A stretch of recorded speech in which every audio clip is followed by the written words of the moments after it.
This is Voices in Validation, brought to you by IVT Network. IVT Network is your expert source for life science regulatory knowledge.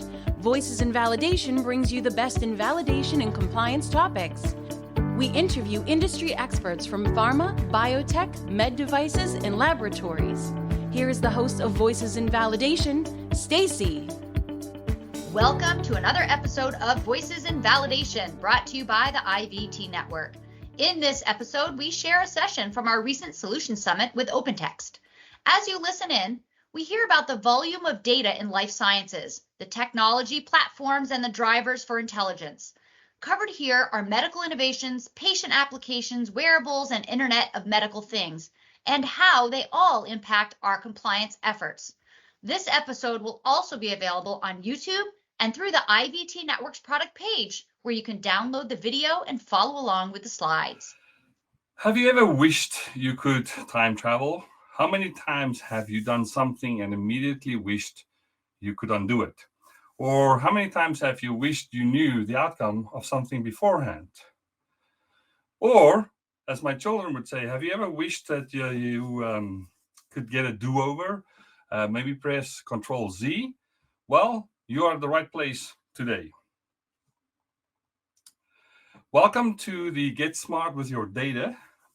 3 things to bring to intelligence into everything you do. My name is Ferdi Steinmann, and I am the Senior Global Industry Strategist for Life Sciences. I come from the biotech and pharma industry, where I've worked with companies like Merck, Eli Lilly, and Biogen, and I've made a transition about 6 years ago to move away from working in the industry, but more to working with the industry around technology. Now, as we said, our title for today is the 3 things you need to bring intelligence in everything you do. But before we do that, I want to look at maybe what are the barriers to talking about bringing intelligence in everything you do. I'm not going to go through the classical barriers like it's a highly regulated environment, silos within the life sciences companies, there's mergers and acquisitions, and there's patent loss or cliffs. Not saying that these barriers are not important, but I am going to highlight the barriers that are driving the need to bring intelligence into everything you do. Wow. A tsunami of data is created in healthcare today. In fact, in 2020, people created roughly around 1.7 megabytes of data every second. Let me just repeat it. Every second in 2020, we created about 1.7 megabytes of data. Now, that is not the point I'm trying to bring here, is that looking at the complexity of how this data is being created. If you look at the patient here, he's at the center of all of this, and he's touching multiple and several stakeholders, and each one is collecting information, and each one is engaging on certain technologies or platforms. Well, that said, we have huge data volumes, and according to a book that was brought out by Michael Lewis and Tho Nguyen, the book's called Transforming Healthcare Analytics. They said that in their book, they predicted, and that was in 2019, they predicted that by last year, that we would exceed around 2.314 zettabytes of data. And they also expected that this data was going to double every year. Now, that's it. It is not surprisingly that data that's we're collecting and we're looking at, it's not just the sheer volume of it. 80% of that data is unstructured, and data is coming from a myriad of channels today. They're not our traditional channels that we all are used to, that we saw a decade ago, but they have really you leverage all types of channels. And if you think about it, we have more technology today than ever before. That's it. It would be so much easier if we could all have our technology on the latest and greatest platforms and versions. But unfortunately, we also have legacy and antiquated technology that need to work with this latest and greatest transformative technologies. And as I said, there's a lot more barriers that we can go through, but I'm not going to spend too much time on them, as I know you don't need me to tell you about them because you already know it. But these are the ones that I wanted to highlight that really has an impact today of how we're looking at life sciences and technology when it comes to validation and bringing intelligence. So when we look at drivers for intelligence, some of these drivers that you might think is not necessary or is a positive driver is going to show us that it's important, because driving this industry is not just going to look at drivers from a positive perspective, but we are going to consider technologies like AI, robotics, and Internet of Things as part of that's driving us and forcing us to bring intelligence in everything we do. Well, let's look at the medical innovation.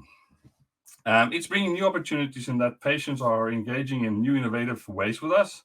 Patients are no longer, as I said, acting as patients, but they are really acting like healthcare consumers.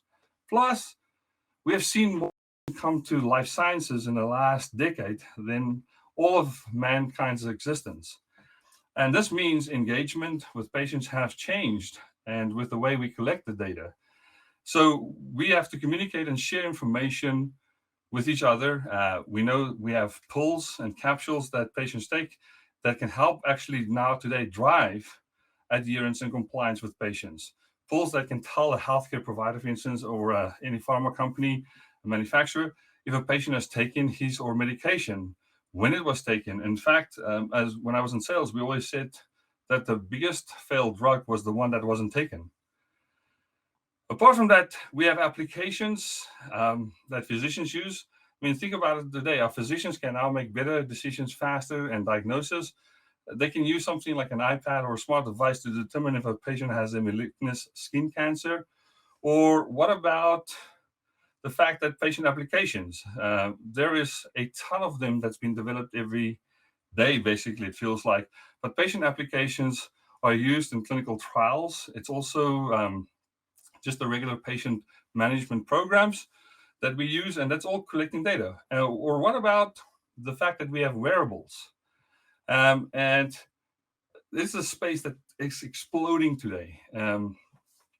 Patients actually now have the power in their hands to track and monitor their own care. And for instance, if you look at diabetes, or let's look at something else. I mean, let's talk about the Internet of Medical Things. The Internet of Medical Things is a space that is actually also exploded. I mean, you think about devices like a CPAP. The CPAP monitor that you have, and I actually have one where it's in constant communication with my healthcare provider. It gives updates and progress of how well I'm performing, if I am compliant, and if they need to adjust. And they can even do this adjustment over the air, if you want to call that. And I can go on and share more, but as I said, let's look at what's then really the problem today. If you're saying to me, we've got all of this technology, Ferdi, it's driving us, we've seen more technology than in the last 10 years, then are these technologies doing what it's supposed to? What can the output and the results be trusted? Are the results consistent? Is it secure? And are the patients' data kept confidential? And most importantly, is the pharma or biotech or medical devices company compliant? I mean, and are they adhering to the regulatory authorities and mandates and guidelines? Well, I believe it is a question that boils down to understanding the balance. The interpretation of pharmaceutical regulations is always a balance between the cost of compliance against the cost of non-compliance. And to make it practical, it's a question of how I like to look at it. Do you want to pay, or be more pragmatic? Being compliant is that question of, do you want to spend 60,000 or do you want to spend 60 million being compliant? Well, in my case, when I worked for Merck during the whole Vioxx issue, Merck took a policy of zero tolerance after that happened. And as a person in sales and marketing at that time, it kind of felt to me like the company's medical, the regulatory and legal group Their standard answer to everything we wanted to do was no, to everything. And we were trying to avoid any conflict. So we started looking at risk assessment. And when we look at risk assessments, we're trying to steer away. Nobody wants to have an FDA audit. And it's constantly kind of looked at. And it's something that I know is keeping every company on their edge. But if you look at that, when you look at compliance, the risk are it's the order of the day. It's the standard. Now, that's why I think if you look at validation of new technologies is going to play such an important role. Now, at OpenText, we are currently working with one of the top 3 medical device companies in the world to kind of trim down and help them achieve their application and making sure that they achieve their applications in terms from a validation perspective, and that they're not being used as often, the ones that they don't use as often, that they are maybe thinking of migrating them and into an archive, but also as they are moving as an organization, they're moving to SAP's S4HANA platform. And so just as an example, they have 3,500 applications, and there's about 2,000 of them that needs to be decommissioned. So that's a ton of applications that you need to make sure that was validated and what's the process of decommissioning it. And this all cannot just be done with just people. You need technology to do that. And it needs to be done in a very organized and validated way. So far, I haven't told you anything. So the question I have now is life sciences ready for, or I would say ripe for, intelligent disruption? And I think so.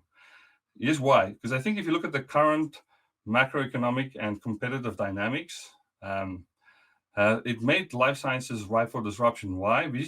Why? It's because, in my opinion, I think it was accelerated by COVID and the widespread adoption of virtual care.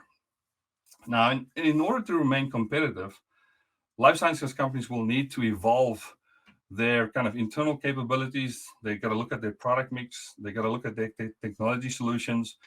And they also need to look at their partnership, and they need to look at it in a creative way. And this will actually help the industry to unlock new markets and revenue sources and help them to flourish in what we would call this new normal.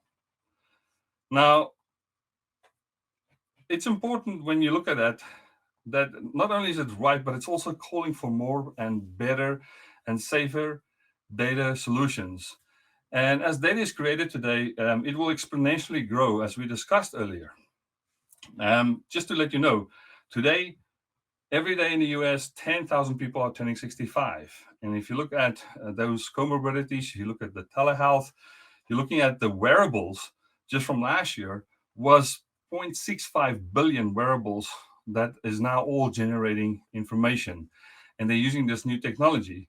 And as I said before, all of that last year created 2.3 zettabytes. Now, just to give you kind of a quick example, if you were to take that data today and you wanted to store that, you would need 230 million 10 terabyte hard drives.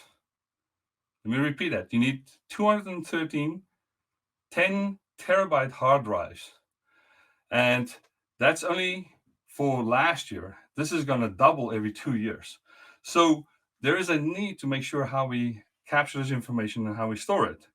So the question now is, do we look at where it is and how we store that and what to do with it? Because if you think about it, if you want to bring intelligence in everything you do, you need to start thinking about it's going to be going beyond just the sheer power of human enterprise to get to that knowledge and that intelligence. Now, some of you might say, well, Ferdi, yes, we know that. In fact, we're already using bots for that. And some of you might say, well, bots is not good enough. You need to actually have bots that actually have the capability to have cognizant analytics. And I would say that's fantastic if you're using bots today. However, this is not a discussion around whether you're using regular automated bots or if you're using bots with intelligence. It's not a versus situation here. I think it's more a discussion for today. that we're talking about it, that you do need to automate, and you do need to think about bots as you look at this wealth and ton of information. Now, let's look at the AI market in life sciences. As you look at kind of bringing intelligence in everything you do, last year, we spent close to 700 million in pharma on AI technology. They predicted that by 2025, the pharma industry is going to leverage about $8.15 billion worth of AI technology. What really was kind of impressive when I looked at the information is that by 2030, just 5 years later, it's actually going to triple to over $27 billion that we're going to spend on AI. So AI is something that I think everybody's talking about. It's no longer just a sexy word. So how do we then look at this challenge from a perspective of, okay, is AI the silver bullet that's going to bring intelligence in everything we do? Well, the answer is yes and no. And let me before I go through that, it's not just a question of we're going to slap AI into everything we do. That won't work. What we are going to need is that we need to bring the 3 points that why we have this conversation today. What is the 3 things you need? Well, you need a plan, a vision, alignment. You need the product, obviously, the technology, and you also need people. And when I talk about the plan, what is the problem that you're trying to solve here for? Do you have strong goals and processes in place? And are they clear and easy to explain, especially when you think about technology like AI, the algorithms? If you look at product, do you have the access to the best of breed technology? Do you have extensive broad solutions?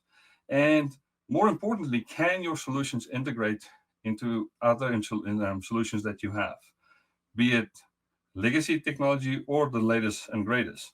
And do you have that flexibility to decide whether you want to exercise that on off cloud, or you want to exercise it in the cloud, or do you want to do it with a hyperscaler or on a private cloud? When it comes to people, and this is the important one here, is there a good mix between your IT and your business?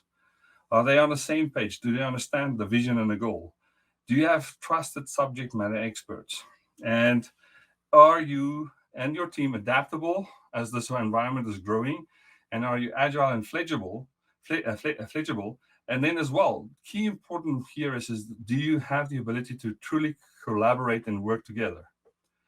If you say to me, yes, great. If not, then let's look at some of that. But before we do that, I do want to spend some time to talk to you about how do we go about changing this plan, product, and or adopting the plan, the product, and the people. Is that I want to bring to you also this kind of mindset that you need to bring into 3 things to consider, because you do have to have an open mindset as you go about this. And this can only really happen when you embrace that core innovation of intelligence. And as I said, this is not a question of just slapping AI on everything and AI analytics, but it's about automation. And question you got to think about there, how much of your mundane routine tasks today can be automated? If you think about collaboration, how well are your internal and external stakeholders collaborating? Are you able to freely communicate? And are you able to truly break down those silos in your organization? And I know Warren Buffett once said that if you think about culture eats strategy for breakfast. I know that I've been in this industry, and it's hard to think about those silos because that's how we work. Everybody is in their swim lane. But are you truly collaborating? And then this point about visibility. Do you have visibility across your whole organization? And when I talk about it, is do you have one true source of the truth? Now, I remember as a product manager at Merck, I would talk to our general manager, and he would ask, how are we performing on a product? And I would say, here's how we're doing from a market share. But when you talk to sales, they would give him a different answer. You talk to manufacturing and the forecasting, and they would complain and say, well, the number's not aligned, it's not correct. And so there was multiple truths because we all looked at the data and we looked at it from our own little world and see them. So with that said, you've got to have this mindset of automation, collaboration, and visibility. Now, when we talk about the plan, the point here is that you need to think about the plan from a perspective of, is your plan ready for the future? And today we are very good at what I would call records. We have systems in place to validate the software that we use, how we keep the records, and obviously we have to be compliant with CFR 21 Part 11, and we are collecting this data and we're managing that, and I would say we're pretty decent with that. However, if you look at our customers, and remember when I talked about them, how our customers has evolved to healthcare consumers, they are now looking to be delighted. They're looking at to be excited, and they're looking at us in comparing this industry, life sciences, to other industries like banking, for instance, or insurance. And they expect to be able to get that same kind of level of treatment. So we know that ultimately everything we do, we engage with our stakeholders. We engage with healthcare providers. We engage with our patients here in the US with direct-to-consumer programs. But in order to do that, the next logical step for us is to get to that kind of what I would call a system of experience, is to have insights. And this is why we have this conversation. Do you have a vision and a mission and a goal that aligns you how you're going to get insights in everything you do? Perhaps your department might have it, but do your organization have it? And how does that roll up into that organization? Well, it's one thing to say that you have to have a plan. The next thing I was going to say to you is do you also have the capabilities to across this what we call the entire information management journey? And how do you stack up against these core capabilities, from capturing that information all the way through to archiving it?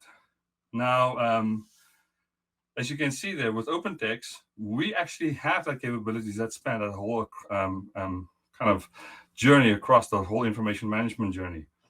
But there's also a little tip here I want to give you here. If you pay attention today, here's the thing you need to think about. Are you able to see that thin line that goes across all of these capabilities? And if you are able to see it, have you also recognized here that what you need here is what I would call AI that's embedded? It's no longer just about the ability to capture and digitize information. It's no longer just storing that. It's no longer just analyzing and visualizing and showing reports, or that you process and automate it, or that you search and discover, or that you integrate information, but you need intelligence. You need to have that one sense of the truth and the insights in order to pull that thin line through that so that you can become smarter and ultimately delight your customers. So it's one thing to say that you have a plan, but do you have the capabilities to back it up? Now, I'm going to get practical here for a second, because this sounds like an academic exercise. And so I think if we were to, let me just click this on, look at an example here. I want to introduce to you clinical data intelligence. It's an AI augmented solution from OpenText. And clinical data intelligence for life sciences offers our customers the ability to intelligently classify, analyze, and categorize, and then extract clinical data. Now, before I go into a little bit more details around the solution, we all know that the pipeline of a company is their Lifeline.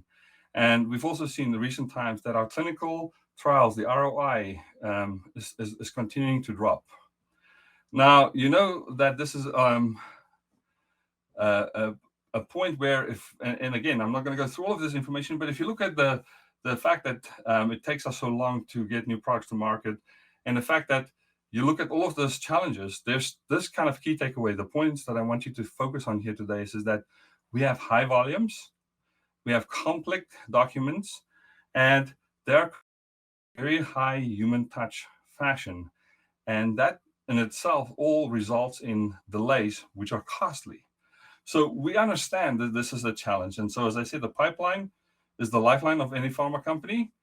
So let's look at the whole clinical trial end-to-end value chain. It is complicated, and there's many ways of how you can bring intelligence to this whole end-to-end value chain. However, I would argue to say that you need to focus on what I would call where the biggest impact is, and that is where your data is collected, how you enter that data, and then how it's been cleaned. And you'll understand in a second what I mean by that, because if you think about it, if you focus on that key area, the data collection, the entry, the cleaning of the data, then it makes sense that we brought the solution from a structured documents perspective that is simplified. It is documents are uploaded, they then classified or categorized, and then once it's classified, based on that classification, data is then extracted, metadata and text. And if there's an exception where we're not sure what type of metadata or the type of metadata or even the classification, we have exceptions. It goes to a person here that then actually looks at those exceptions and then gives the system the ability to then go back and fix that. And then it learns from that and then it files it. So straightforward here. However, this is where it becomes valuable to an organization is when you look at semi-structured and unstructured data. We know this is complex and there's a ton of them. This is where you need AI and natural language processing. And so here's going to be one of the examples I'm going to show you that how we can enhance that metadata and then the text extraction for future training purposes and exceptions that with the automation and classification. So with that said, okay, so far, Ferdi, you haven't told us anything yet. We have our own EDC, we have our own eTMF system. We've got this. So what are you trying to say here? Well, there is actually a secret in the sauce. And this is where I would like, if there's one thing you take away today, I want you to listen closely now on what I'm going to say to you here. You need to take a staged approach because it makes sense. And I'll kind of explain that in a second here. So let me explain what I mean that taking a staged approach makes sense. So when you want to implement AI into it, you want to see results fast. And we've seen AI technology is being kind of the buzzword for the last year or two, people talking about it. But when you look at projects, a lot of those projects are small projects and they fail or they don't go any further. However, you want to see those results fast. And a lot of times we start with natural language processing and AI, kind of the core meat to it. And what we're doing is we help our customers to stand up their technology when it comes to clinical data and trials and classification in a very short period of time. Things that would take months to years, we can do within weeks to months. And with minimal data points that is needed here, we can actually help them classify the documents. So why is classifying the documents important? Well, once documents are classified, by adding this stage 2, you bring in, and then only do you bring the AI augmented natural language processing and text mining, it actually helps you to further accelerate the richness of your clinical data. Now, why is that important? Because we now know what type of document it is, and you now know how to look for and what to look for, what is the relevant metadata. And in doing so, you can really enrich your clinical data. And if you already classify documents, it can go through the system again and really get the rich metadata. And this actually helps you when it comes to when you have to get to your data lock. Because when you get to your data lock, this is where stage 3 comes into play. Because here's where you're going to see the biggest bang for your buck. Because this is where you can then access a full suite of advanced analytics that AI can bring to you. And that's where your data scientists can really tap into that. Now, your data scientist spends a lot of time on cleaning up data, finding missing data, and not only are they trying to hunt it down, but they also need to write the reports and the results, and they need to do it in a very quick way so that you can file your reports to the regulatory authorities. And so it's important that we look at this approach because as a lot of our customers that we've spoken to starts with natural language processing AI, the kind of stage 3, and they realize that's a lot of time, a lot of investment, and no guarantee that it will work. And that's why a lot of times AI fails. That's why intelligence is not in there. So thinking about this approach, kind of you have to crawl, walk, run, and we as an industry, we love to kind of do pilots. This is a great approach, how you can see very quickly results, enrich that information, and then help your scientists do what they do best. Now, that said, let's look at a use case here, because so far we're getting from a theory to more practical. Let's take a use case. So one of our customers in life sciences wanted to improve the quality and efficiency of the clinical data. And so using our clinical data intelligence, the company was able now to take advantage of our AI augmented capture and our AI technologies, natural language processing and text mining. And they were able to improve the data quality. They were able to reduce the time to submissions, and they could get to market faster. And all of that documents that was classified it was done automatically. All of the languages that we have all across the world, as we know that clinical trials have multiple regions and languages, they were all handled and matching the rules of the classifications. And no machine learning classifications were in conflict. So how did we do that? Well, let me explain this. So the customer came and said, here's our workflow. And as you can see from this workflow here, that they were using bots already. So they were using some technology, and they still had very high human touch or room for error.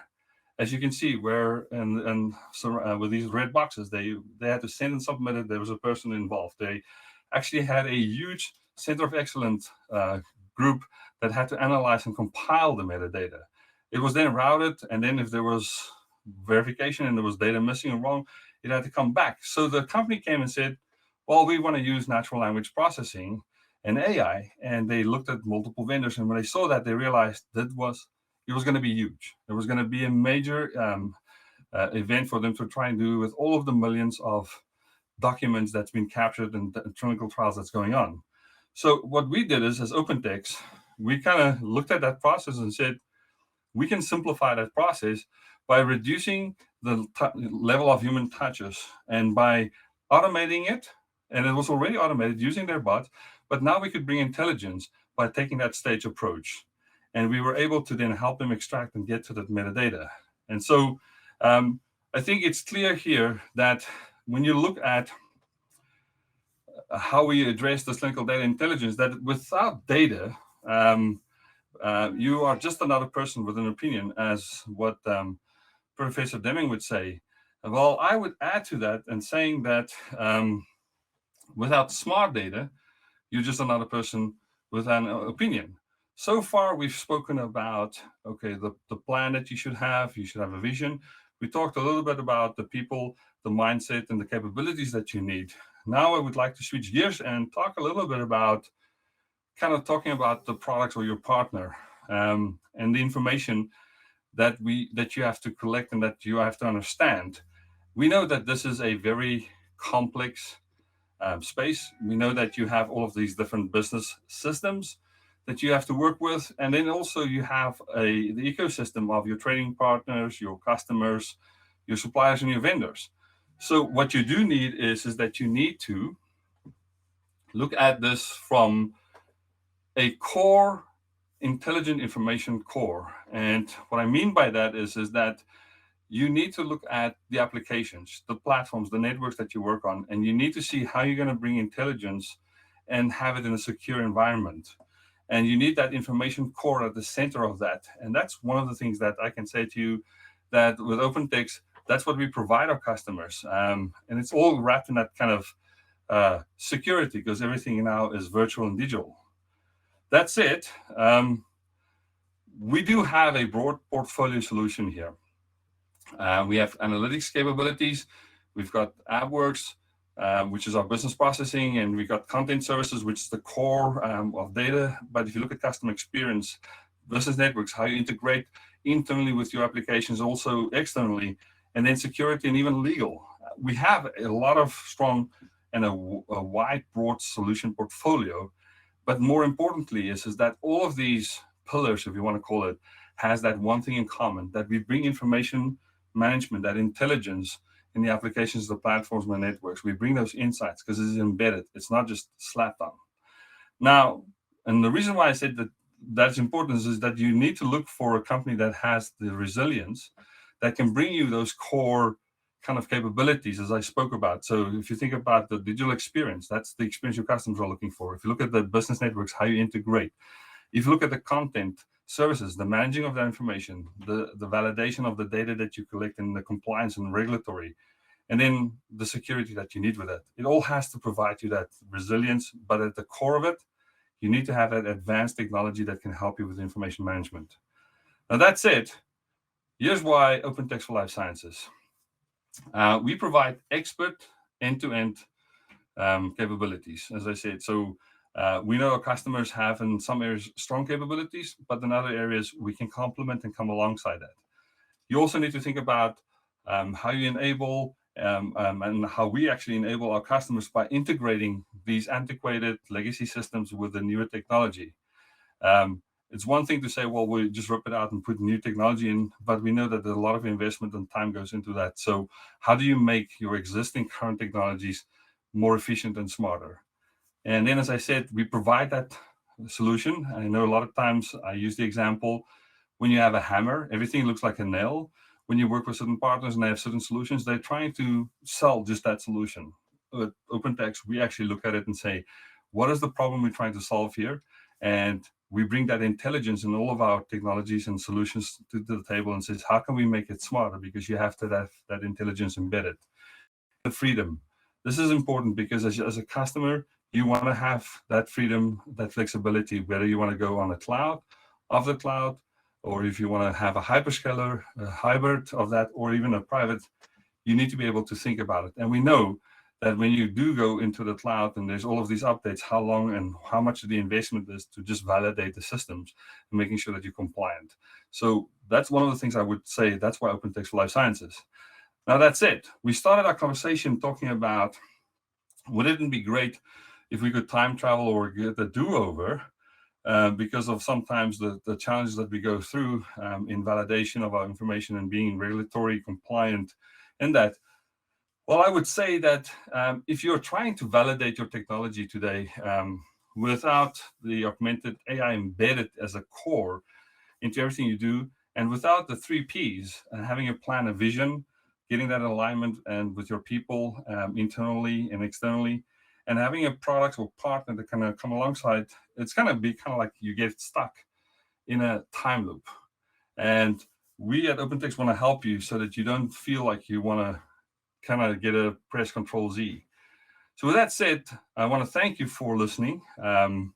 If you want to learn more, you're welcome to visit our website. And also we have a lot more information around the clinical data intelligence for life sciences.